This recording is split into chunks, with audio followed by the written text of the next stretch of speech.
Bienvenidos a la Crónica de Historia de France 24, espacio en el que viajamos al pasado para entender los hechos del presente. Perú, el gran heredero de los incas, pareciera que habitara sobre una falla política. El último remesón, de magnitud disolución de Congreso, tiene enfrentados al presidente Martín Vizcarra con la oposición fujimorista que domina el legislativo. La crisis la detonó el propio Vizcarra cuando disolvió el Parlamento en lo que llamó su batalla política contra la corrupción.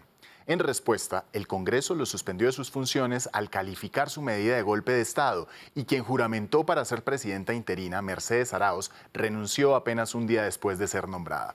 Este tipo de profundas crisis políticas se han convertido en una constante de la historia contemporánea peruana. Valga recordar que es un país en el que hubo 9 golpes de Estado en el siglo XX y en el que los últimos 5 presidentes anteriores a Vizcarra han sido encausados por corrupción. Para profundizar sobre esas inflexiones, esos momentos críticos en la historia contemporánea del Perú, saludo a mi invitado. Él es Rodrigo Murillo, novelista e historiador. Bienvenido a France 24. Hola Andrés, gracias por la invitación. Con mucho gusto. Hablemos de la página 11. 1968 se suscribe un contrato entre la International Petroleum Company con el Perú y se pierde esa página donde estaban estipulados los acuerdos de pago que la petrolera le iba a hacer al Perú. Y allí ocurre un golpe militar. ¿Cómo es la historia? Efectivamente, en la famosa página 11 estaba estipulado el precio neto que la compañía norteamericana pagaría por barril de petróleo exportado al Estado del Perú. Y aquello dio, yo diría, la excusa perfecta para que el ejército dé el golpe y lleve a cabo una serie de medidas revolucionarias que, desde la perspectiva militar, eran consideradas muy importantes para el Perú en la interpretación de los militares. Esto tiene una explicación muy sencilla y tiene que ver con la Revolución Cubana.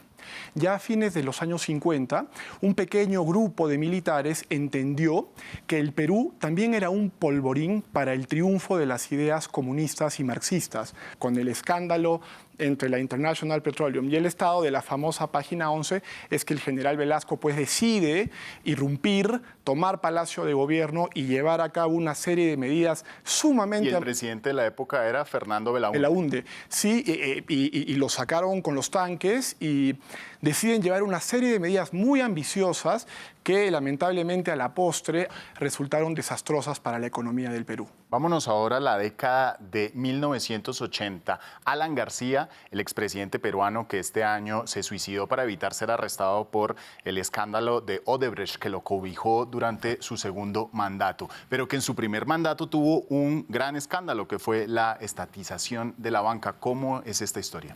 Viajamos al 28 de julio de 1987.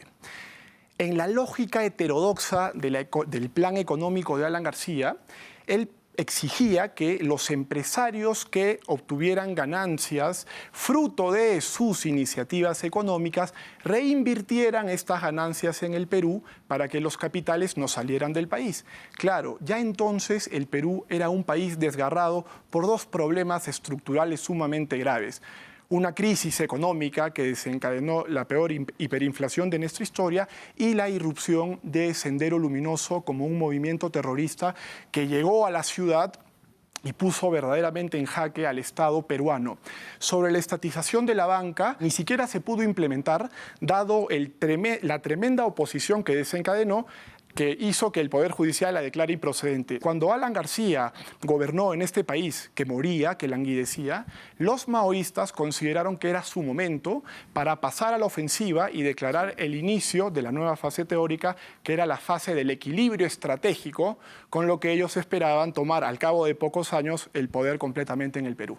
Bueno, no podemos terminar esta crónica sin hablar de una de las caras emblemáticas de las crisis políticas en la historia reciente del Perú y es Alberto Fujimori. 1992 se propina un autogolpe de Estado y además participó, protagonizó el escándalo del Vladovideo cuando le paga $15.000 a un congresista en el año 2000 y luego renuncia desde Japón vía fax. ¿Cómo es la historia de Fujimori? Cuando Sendero Luminoso declara el inicio de la fase del equilibrio estratégico, es decir, la llegada del terrorismo a la ciudad, imagínate, nada más en el año 92 hubo un atentado diario a nivel estadístico en Lima. Fujimori utiliza, diría yo, el argumento de la necesidad de combatir a este enemigo invisible y sumamente sanguinario para argumentar que el Parlamento obstruía los decretos que eran necesarios para derrotar a tremendo enemigo que no había hecho otra cosa que crecer desde 1980.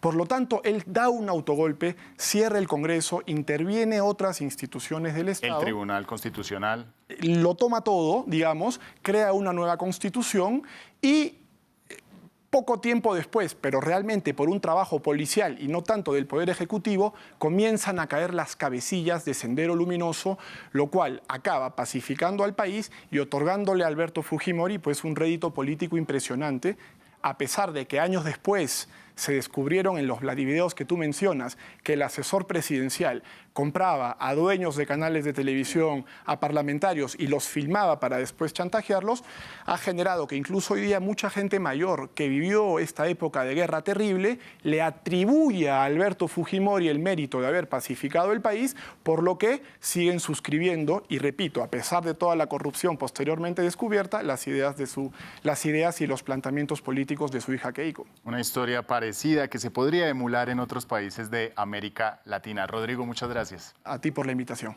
A ustedes los invitamos a que esta y otras historias las consulten en nuestro sitio web france24.com.